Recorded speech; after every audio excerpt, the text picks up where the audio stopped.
welcome back to Swans Cast, everyone. One game left of the season then, because we played Derby County in the penultimate game on the weekend just gone. So this video is a little bit late, but we're going to quickly review the match, talk about what happened. It's kind of a weird one to do because it's kind of like doesn't mean anything at the moment, the last two games. It's kind of settled at the top end of the table. Swansea know they're going to be in the playoffs, kind of fighting to keep fourth position, because that's the highest we can finish now. And it just feels like we're waiting, doesn't it? Waiting for the playoffs now. Yeah. So Cooper did make changes then to play Derby County, and we actually won the game 2-1, but it wasn't all plain sailing. We did go behind. But let's talk about the changes that he made then first and foremost. So kept with the back four. Roberts comes in for Norton, which I think is the first or one of the... Well, he hasn't done many of the back four right back slots, has he? But he comes in probably just give Norton a rest, I'd imagine, because Roberts still isn't a bad option, but obviously he's been featuring on the wing quite often. But starts a right back here. Corey Smith comes back into midfield, as well as Jan Dander, who gets a run out alongside Matt Grimes, who I'm surprised played 90 minutes, but there we go. Maybe just because he's captain. I'm surprised he kept him on for 90 minutes. Yeah, I mean just because Ayu's not there as well, so just because he's captain, I guess he is. Yeah, makes sense. But he plays 90 minutes. Played 90 minutes like all season last year, and pretty much under Potter as well. So he must be all right. And then Liam Cullen again. Not that he started the last game, I know, but still getting back to fitness, gets another run out year.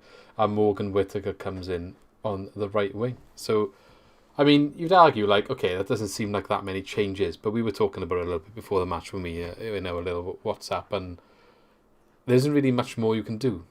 Maybe you bring in Latabodia, but everyone else has been featuring anyway. Ollie Cooper, but then, do you start him? I think he was good that he came on when he came on. It just shows our squad depth, really. Yeah, exactly. We said this, they said everybody was moaning, saying that he was going to make loads of changes, and we said the players that he was going to bring in would have featured at some point during the season anyway. So yeah, Dan has played quite a few games. He got a rest, didn't he? And he wasn't even on the bench, so that's probably one of the bigger ones there, because he's clearly he's been basically ever present if he's been fit. So he's rested Geehee. I'm surprised he didn't make the bench, but Brandon Cooper did, and he actually came on in the 90th minute, so it was a good run out for him, especially after coming back from Newport. And I think I can't remember if he was on the bench, but I think we can say that he definitely doesn't want to play Freeman at all. Freeman was not on the bench. Maybe he's picked up a knock or something. Norton was there, wasn't he? Because Roberts started right back. Norton was on the bench, so probably didn't need two right back options. We haven't signed him. Was he on loan? No, we signed him. I don't know if it was till the end of the season or something. Oh, it was basically free transfer, wasn't it? It'd be like a bit of a swap. Barrick, wouldn't it? Yeah. Bennett, well, I mean, we needed right back cover, really, and then I guess he done it thinking that we were going to continue playing 5 and Norton be sent back, but yeah, now we're playing 4. It's don't really need him. It's well, I mean, we did say at the time we wanted a right back, so we can't complain. I know we didn't need it. It's just clearly he's just not going to play at all. He's meant to be solid for the championship, innit? But if we go promotion, he's definitely not going to stay. Can't see that. If we do win the playoffs, he went up with Sheffield United, didn't he? And he didn't really last there, so. And he had to drop down to League One in the first place. It was weird in the first place how he was a free transfer, goes to where was it? Where was it again? Not Shrewsbury. It was Swindon, and then we signed him a month later. It was just a bit odd situation all round. Yeah, it was a bit of a weird one. But I think on that though, I think he got the balance right, because obviously, like you said, Ayew, he had a rest, and I know Grimes and Connor Roberts played. Yeah. So maybe next game we'll see Grimes have a rest. Maybe Bennett has a rest. Maybe Lowe has a rest around or something like that. He'll just rotate, I think, again. They're only 3 really. Bidwell's probably swap with Manning. And Roberts maybe swaps with Norton again. I think it'll work just to keep them all sharp. But they'll have 8 days, innit, or 9 days or something after next game before the playoffs. So Yeah, yeah. So I don't think it's a massive problem, is it? Just give everyone a bit of a run out before the game because everyone might feature, and keeps them sharp, like you said. Let's talk a little bit about the game then before we get into detail about everyone's performances and maybe the subs you made. First half, I didn't manage to catch first half. I did see most of the second half, but you're saying pretty dull first half. I don't know. Maybe it was just because it was a dead rubber and there was nothing on it for us, and we sort of like, especially since Christmas, it's been quite stressful for us. I think just with the way our games went I on. was listening to a lot of it on the radio. Nothing really happened from what I can recall. And when I'm looking at the momentum graph now on SofaScore, it does add up to what you were saying, a bit dull, because you've seen it before. It's a bar graph, like the higher it is, the bigger your momentum is in your favour. But for the entire first half, for both teams, where even when they're in like having a spell, it's the smallest amount of like in their favour. The graph is tiny. It's basically all in the middle, so it's just like nothing happened, literally. Well, yeah, it was terrible. I think the game as a whole, to be honest, I know we had goals in the second half, but I just thought it was a really dull game. But like I said, it might have just been because I was so looking forward to just having like a stress-free game of just watching the Swans without them being in like Yeah. in a bad state. But I was expecting so much more from Derby though, considering the position they're in and what they needed. And after Sheffield Wednesday had drew before, I just thought they're going to come flying on the blocks here. And they Yeah, were awful. that's right, though. We basically kept all the teams that are fighting relegation in the mix by coming back. Yeah, We after they literally all saved moaned, them all. going to make So changes. it's all right, guys. Thank us later. It's all right. Yeah, they all moaned about us making changes, and then Sheffield Wednesday drew at home, and they were awful. And Forest missed a penalty as well. I watched it before the Swans game, and Wickham, though, that's a massive win. 1-0 I think against Bournemouth. I can't believe they are still on. tight game. I'm so gutted they haven't got like 1 point. I kind of wish we gave them a win now. I kind of wish we let them win because they would be on 42 and literally within a chance of staying up. They would be 22nd if they had won that game. And who would have called that? Like even 2 weeks, 3 weeks ago, they'd been bottom all year. They've been so far adrift all year, and if we had not come back in that game, they would have been 22 on 42 points, 1 point off Derby. I think out of the teams as well that are left in there, I think they got to have like a 10-goal swing now. Yeah, but they ain't going to stay up because they can't, because of goal difference. It's very, very unlikely that's going to happen. Like out of the teams that are in the mix, the 4 teams in the mix, I think I'd fancy Wickham to stay up. If that was the case now, because Derby are awful. Rotherham have just been losing all their games in hand, and Sheffield Wednesday, I watched them on Saturday, were dreadful. I'd fancy Wickham now. Rotherham's goal difference is better than Derby's, though, so they just need to win if Derby lose. Although they still got a game in hand, still. Yeah, they play the game in hand in the week, don't they? So it could, and then it's Derby and Sheffield Wednesday last game. I know, and I think basically their goal difference is the same. So that's huge. If Sheffield Wednesday win, they'll probably stay up. Depending on what Rotherham do, of course. If Derby win, they'll stay up. Massive. Again, depending if Rotherham win both their games, and Wickham just haven't got. I'm just gutted. I wish they had 1 point more, because that would have been such a fairy tale. Yeah, that would have been great. Our game when we come back, should just let them have it. Yeah, and hindsight's wonderful because we still would have finished in the playoffs even after that. Now take a point away from our score, and we're still 4th. But hindsight is a wonderful thing. But oh well, I mean, they've had they've I think they've given themselves credit. No one gave them a chance. They kind of like maybe benefited from last season's points per game finish that they had in League One. I think they benefit from that. Yeah, they did. Yeah, they still had to win the playoffs, in all fairness. So yeah, but like the general perception is they probably wouldn't have got there. I think. Yeah. But is what it is. They went by points per games and they finished the job. So fair play to them. They clearly are a club that's come up. You know, they don't. It's not something that happens very often for them, and they didn't necessarily have the resources to compete, but they've definitely given it a good go. So well done to Wickham. I got it as well. I think didn't Brentford beat them like 7-0 or something early on in the season? Yeah, that's probably what's done their goal difference in. That's 10 goals. It'd be only 3 goals down. It'd be a bit more of a fight in it, but yeah. I mean, when they got Akinfenwa still playing up front, like not saying nothing bad about him, but like, he's a bit old now, isn't he, and not that mobile, but definitely done a good effort to be where they are. Anyway, back to our game. So nothing really much in the first half.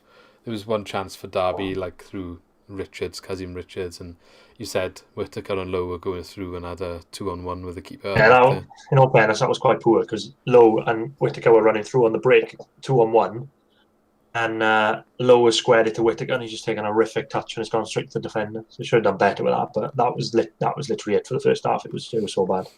Fair enough. I just saw the stats over the the game, and it's not pretty for us, but we'll touch on that in a minute. Second half, then we go behind.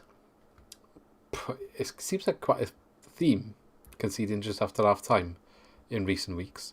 Tom Lawrence, assisted by Nathan Byrne, I think like gets played into the box. Waghorn sort of puts it.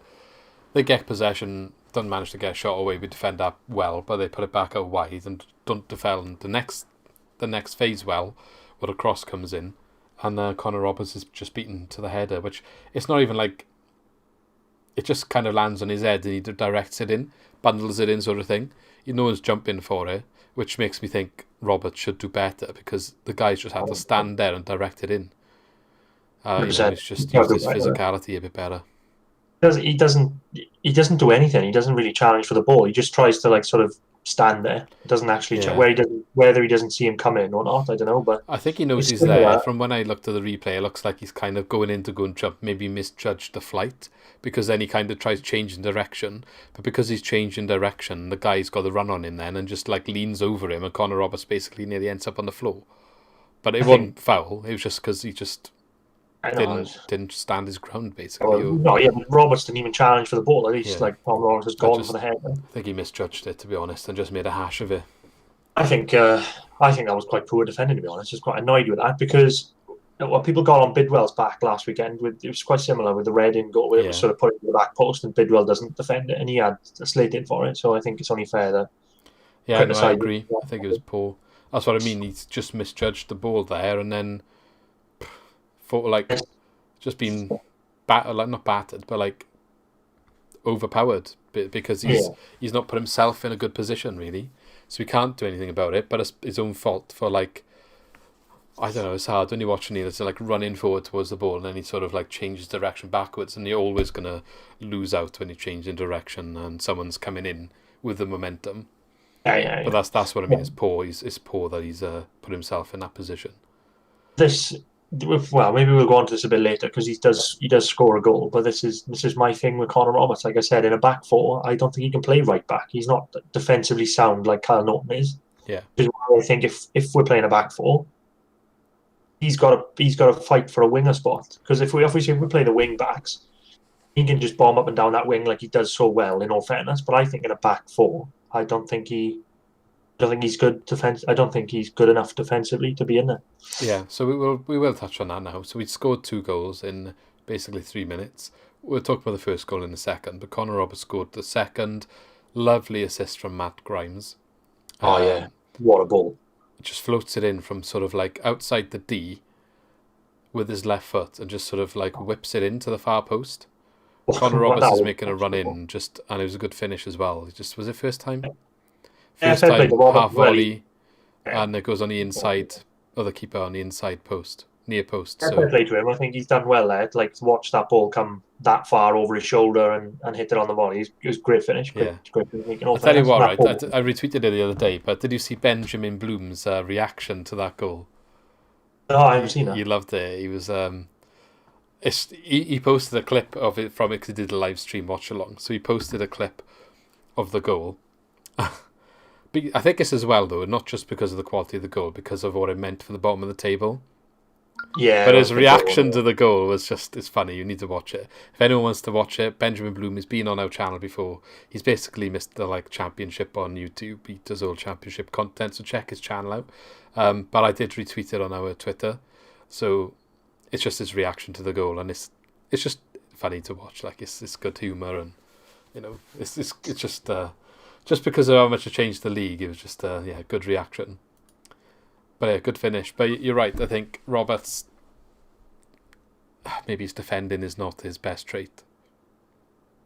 He doesn't. I don't know. When he's in that wing back position, I guess he doesn't have to defend. Maybe he's a bit rusty, but Yeah.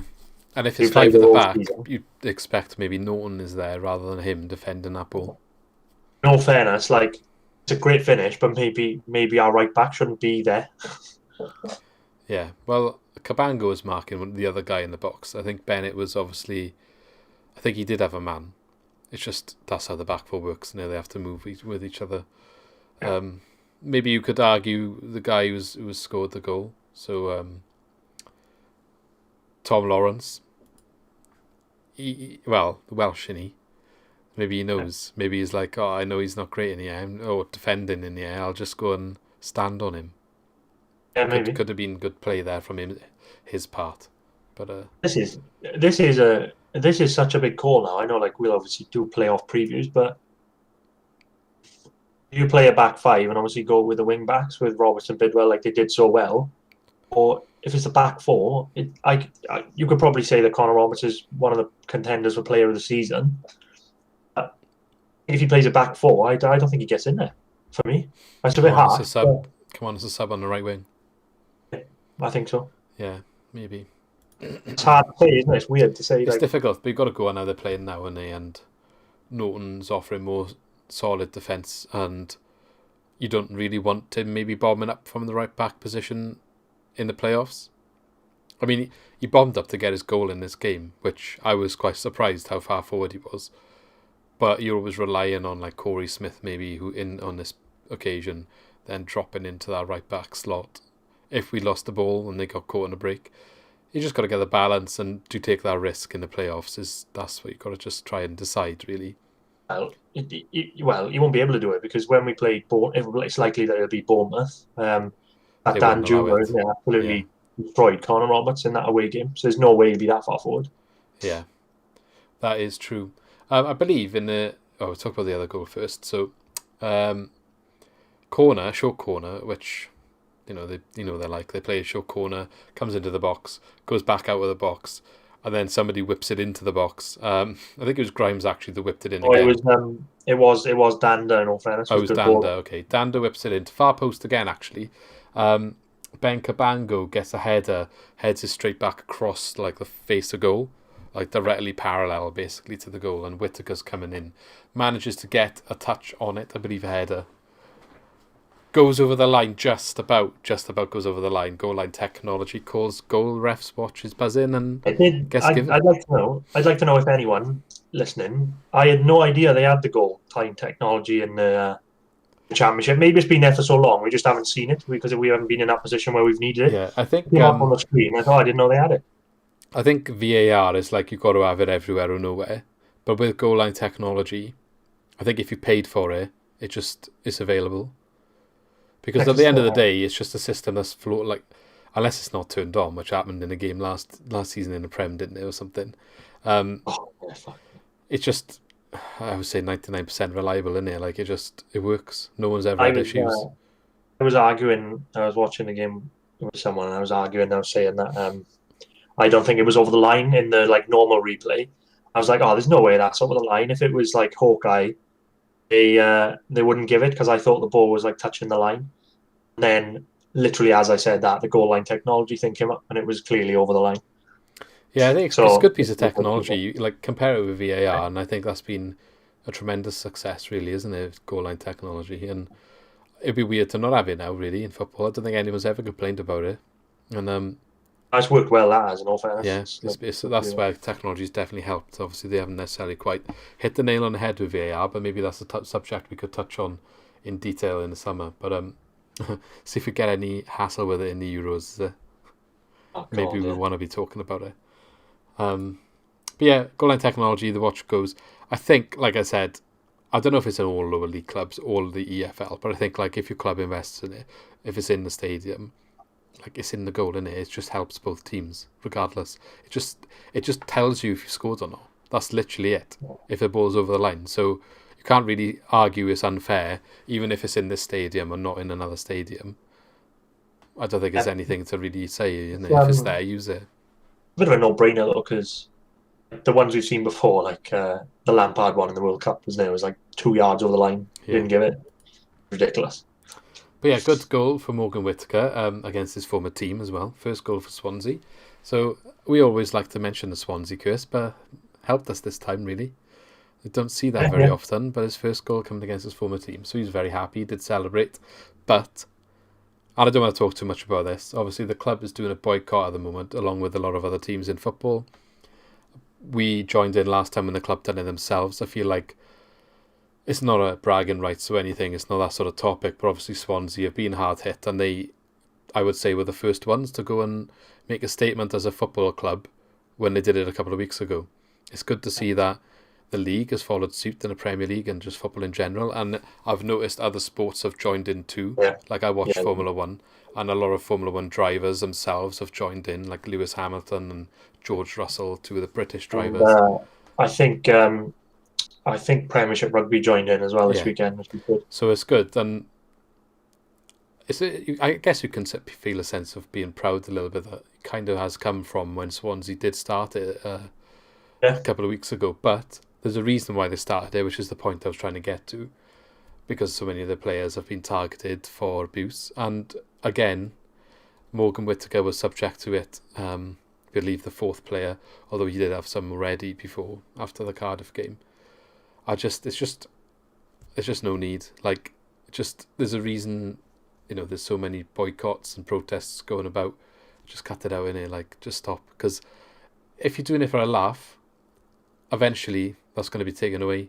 And the only reason it's going to be taken away, the ability to do it, you shouldn't do it anyway. But that freedom, if you like, the freedom that you could argue you should have, is going to be taken away because of it in the end, eventually, when finally social media companies give in, which you'd hope is going to happen. It's the only thing that's going to stop it now, because I think fortunately, I think the more that they'll take a stance against it, and it's in the media, and then the club makes statements, and it's all over the news and everything, and everybody's outraged, rightly so. I think it almost makes it more attractive then for these people. Well, they get money from interaction, don't they? So the more big accounts that aren't getting interaction because they're not posting, that's going to affect them eventually. So yeah, but I think it's almost like people enjoy it more. Like it's more sort of, and I don't want to say fun, but it's more like they think it's cooler basically to do it now while it's all in the image, or look what I've done, sort of thing. Yeah, and the only way it's going to stop is if the social media companies get this identification process. It's the only way it's going to stop. But what I'm saying is, like, if you're doing it for a laugh, which you shouldn't be doing it, like, regardless of your motives, whatever you use social media for, this is a bad thing, and this bad thing is going to result in you having less freedoms on social media, which I'm sure there's other things you'd like to use your social media for, but you're literally going to ruin it for yourselves in the long run, or you're going to get yourself into trouble in the long run, because something's going to come eventually. And I just don't understand it. Like, it's just got to the point now where it's just ridiculous, because you don't even see it half the time. Just no-name accounts with pictures of usually footballers or something. Like, how can you get a kick out of just being behind the screen and just, like, writing something like that? I don't know. What more can you say on it? We touched on it before. We did actually have a comment on our last video, which appreciate everyone that comments and suggests stuff for what we can do and future episodes where you'd like to hear us talk about.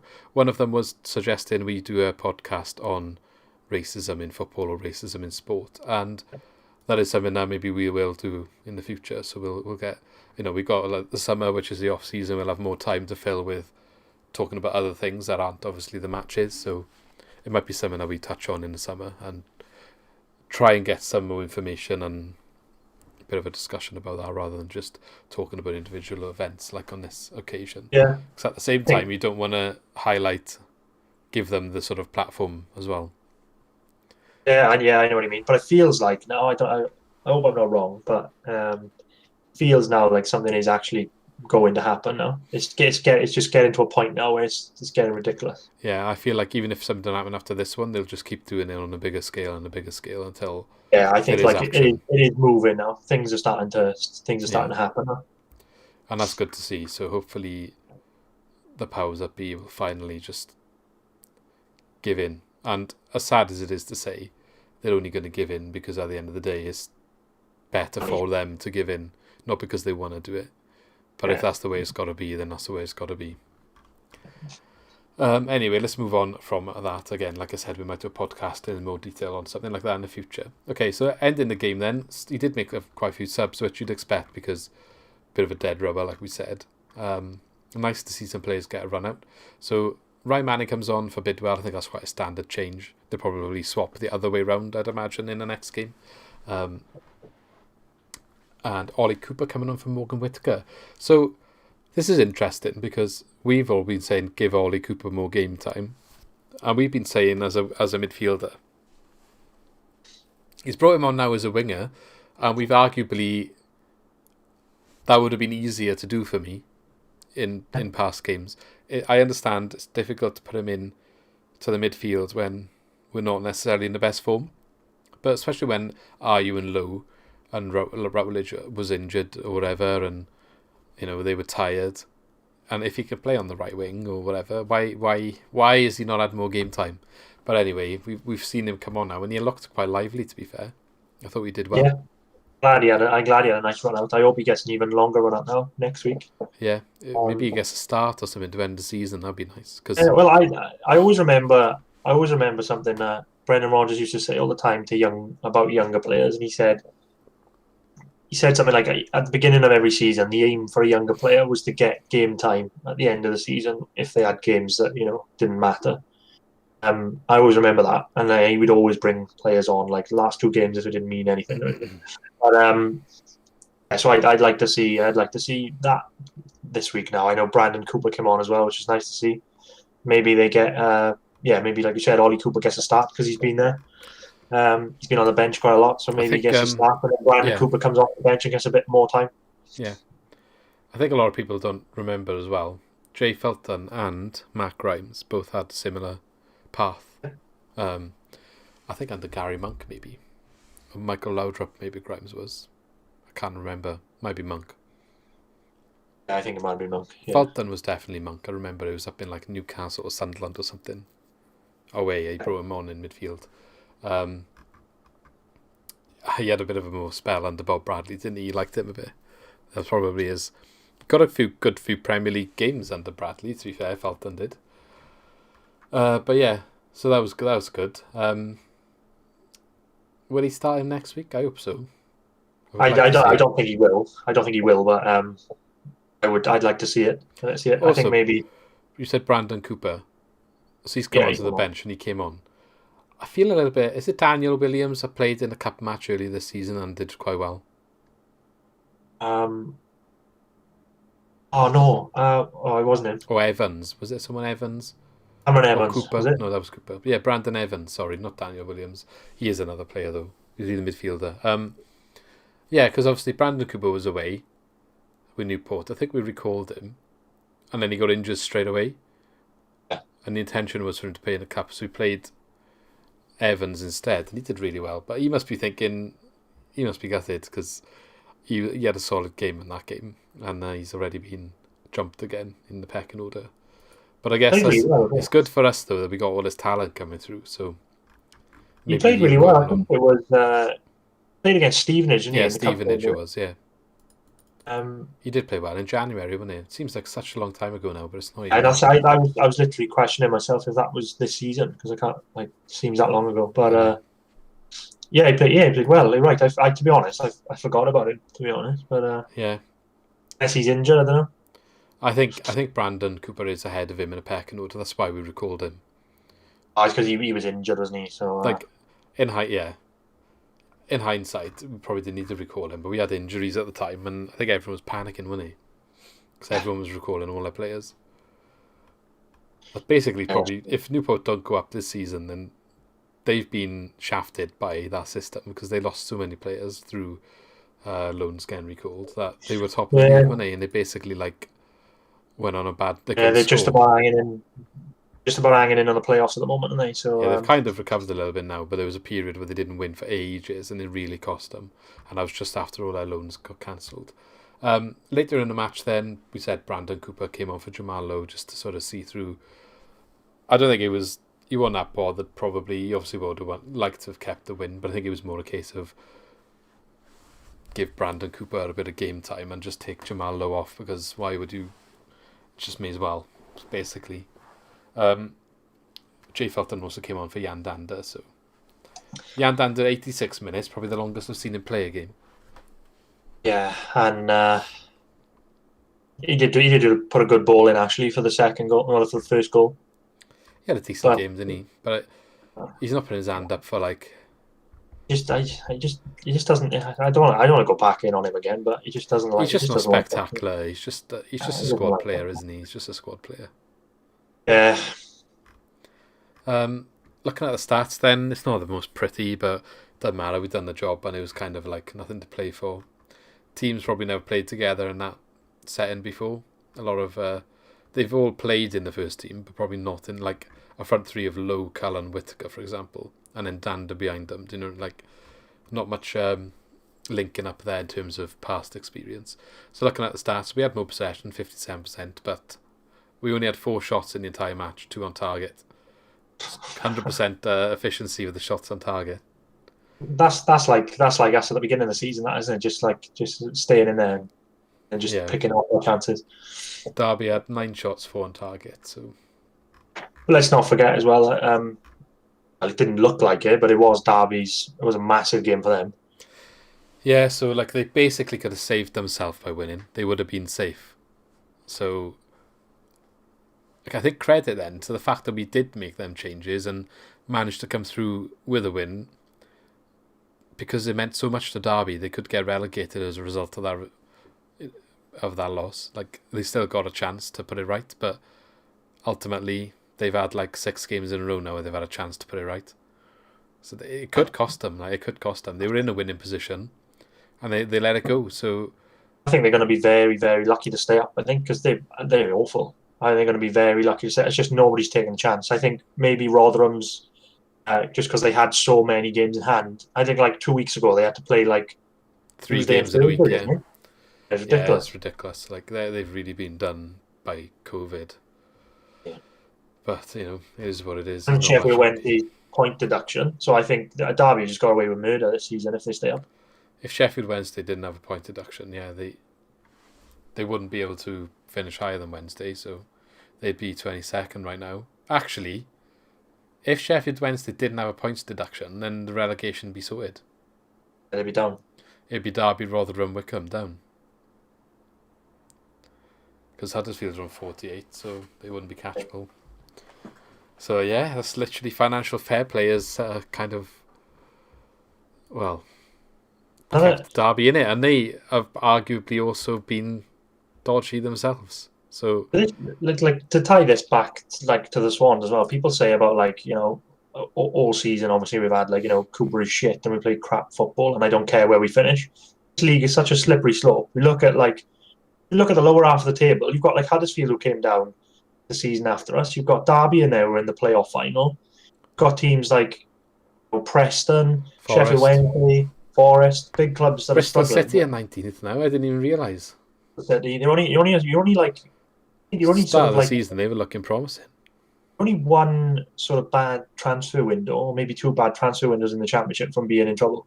Stoke still midfield, 14th. Stoke came down with us. Cardiff haven't really done much since they come down, have they? You got Hull got relegated. I know they've got promotion back now, haven't they? But Hull went down. Sunderland, Portsmouth, some big teams in League One as well. Yeah. So knock what we're doing. I mean, we can finish on 83 points this season. So yeah, exactly. In terms of player performances, I don't think anyone really any of them put their hand up to start over whoever's going to normally start. Maybe Whittaker, but I just can't see him starting the playoffs. He'll maybe come off the bench, maybe. Do we think he might play Cullen with Lowe and Ayew? I think Cullen, yeah. I think that's why he's giving him all his game time now. He was a bit. What's the other option? You pay Routledge, so I think he probably keeps Cullen because you're actually getting a number 9. He was a bit quieter, I think, on Saturday, but I did notice something that we said about the runs that he makes that nobody does for us. Because there was one in the first half, and I can't remember when it was, but I think Connor Roberts sort of breaks through on the right hand side. He's looking for a cross in the box, and Cullen makes the run in behind the defenders. just for it to come across like a striker would do. Connor Roberts has cut it back. I was thinking he's not used to somebody making that run because he's waiting for Ayew and Lowe to sort of be in that position. Yeah, it'll take time to get used to playing with him as well. But also, like we said earlier, Whittaker has probably not played with Cullen before, so you're getting used to the different linking up. And like maybe Ayew was the one that would normally find Cullen, or like you got Yandander behind him as well. You'd argue should be finding him a bit more, and Smith is there, but usually it's Horahan and Fulton. So he's at different service, is what I'm trying to say. Ayew's not there as well. Ayew's got a good ball on him. So, Or Ayew drags other people out to make more space for Cullen. That's the other thing. Yeah, this is the thing I'd love to see. I want to see that front three, Cullen, Lowe and Ayew, because I just think it'd be... I think Ayew's dragging more defenders with him than Whittaker is. Yeah. Going into the next game then, we've got Watford. So we're not going to do a full pre-match on it because there's not really much to talk about. It literally is irrelevant. It's like we'll either finish 4th or we'll finish 5th, I think. Because Barnsley's goal difference is quite a bit off ours. And they're 3 points behind. We can't catch Brentford, can we? No. So we've got Bournemouth anyway. Unless Bournemouth lose and Barnsley win. Right, okay. Or draw. Like they're on the same points, so. Right, okay, yeah. I think though, Barnsley got a hard game. Bournemouth playing Stoke, Barnsley playing Norwich. Yeah, Norwich won the title now, don't they? Yeah, and they can't get 100 points, so they haven't got that motivation either. That's a dead rubber. Well, everything's a dead rubber apart from that Derby, Sheffield Wednesday game. And so we're either 4th or 5th, and likely playing Bournemouth, I would say. Yeah, it's looks just like home or away first. I don't know if we'll beat Watford.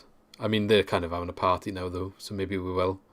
They were against Brentford at all. I think even against Millwall in the game before. I think Dini was on the radio saying they were still hungover after they got promoted. Class. So it doesn't matter, does it? It literally doesn't matter. Good on them. Well, they've earned it, haven't they? Like, yeah. Like we said, we earned the right to have, make changes in the last 2 games. We've earned it. Yeah. So that's why we're not doing a pre-match, because again, we just be repeating ourselves, kind of saying who do we make changes, and we've already answered all them questions. So, and to briefly say it, I would say Manning comes in, maybe you bring Latbodia on, maybe Norton for Roberts. Grimes drops out for one of the other 2. That's probably gonna start. Maybe Horahan, I would say. Yeah, I agree with that. Routledge maybe comes in up front. I can't really say there'd be much more than that. I think that would be pretty much what it is. And same sort of sub situation where Ollie Cooper will probably get a run out. Maybe Brandon Cooper will get some minutes again, depending how the game's going. I think even if we're losing like 3-0, you'd give them players a run out because it doesn't matter. It's going to be a nothing game. We think about it on the other side as well. Watford will be doing the same. So it's just there's going to be no logic to that game. Yeah. Like a pre-season friendly, really, isn't it? But I think, a bit of motivation, though. Look, we're going to finish 4th or 5th. I think be saying we want to win the game and guarantee to be home, that'll be a bit of motivation, even though it probably doesn't matter that much. But I kind of feel like I'd rather be home second. That is what it is if you finish. If you finish high, if you finish in the top 2, you'll have because home leg will be second. That didn't do well for us last year, did it? Going away second. No. It was that 20 minutes at the start of the first half that done us against Brentford, and even though we were quite good after, we just couldn't. And we didn't actually play that bad. Actually, I was thinking back to it, and I thought it was just that first 20 minutes where we just looked rugby like that. There was one splitting ball through to Ollie Watkins that just literally parted the sea, and he was in. We just kind of lost our heads a little bit, didn't we? They just had 20 minutes where they were class, and then we came back into it, scored a goal. But we just couldn't do enough. We did score 1 goal, didn't we, away? Brewster scored, didn't he? Yeah, we needed another one. But it is what it is. Maybe we'll get him in the final, who knows. But so the plan going forward, then, we are going to feature on a Bournemouth channel to discuss the playoffs with I think a member from all of the teams involved in the playoffs. I don't really know what the format's going to be, but if you want to check them out, they're called Cherry's Red Army, and I believe, correct me if I'm wrongly, did he say Friday the 14th? Yeah, Friday the 14th for the first one. So if you want to check us out on there, it'll be a live stream. We'll tweet about it, but keep an eye out for that. We're also going to feature on... What was the other one? Oh, no, on the Bournemouth one. Oh, no, with the other one's going to be the Send Him Off podcast for the boys, yeah. Yeah, so we'll be on the Send Him Off podcast as well, talking about the playoffs. Monday, you said, or Tuesday? Monday. Actually, on that as well, if anyone is still with us, hopefully. They did a good episode on mental health, didn't they? The Send Him Off podcast. That was good, so I definitely recommend that one. Yes, check them out. I tweeted that on our Twitter as well, just after they posted. So if you go down our feed, you should find that. Follow them on Twitter. They're just called Send Him Off, so Send Him Off podcast. So check them out. We'll be with them to talk about playoffs as well, the Monday before, a week before. And we'll do our own things, so we want to maybe have a couple of episodes, kind of like a little bit of a... Try and get some excitement up, a little bit of like a run-up to the playoffs. What we're aiming to do, we haven't got any confirmations yet, but we want to get like Swansea perspective in one video. We'll try and get a perspective from the team we're playing, and then we'll try and get a neutral perspective. So it'll be like 3 episodes. We'll try and get them all to you then in the week running up to the playoffs. And then I'm not sure what we'll do after. We'll see what happens and go from there, really. So it won't be like a traditional pre-match, really. But we'll do like 3 different sort of takes on how people are looking at the game from different eyes. I think that'll be interesting to see. So looking forward to that. But if you've got any other suggestions or ideas of what you would like to see from us before the playoffs, let us know in the comments as always. As well as let us know what you think about this video, what you thought about the match against Derby and the match against Watford. If you are excited or just nervous now coming up to the playoffs, let us know. But as always, thanks for watching. Cheers for joining, Lee, as always. And we shall see you in the next video. See you soon. See you later. Thank you for watching. Don't forget, if you enjoyed the video, to click the like button to help us grow. To keep up to date with all of our new uploads, hit the subscribe button and push the bell to ensure you are notified of all of our new videos. As always, engage in the comments and let us know your opinions on what we discussed today. And if you want to support us directly, check out our new merch where you can find some awesome Swansea related t-shirts.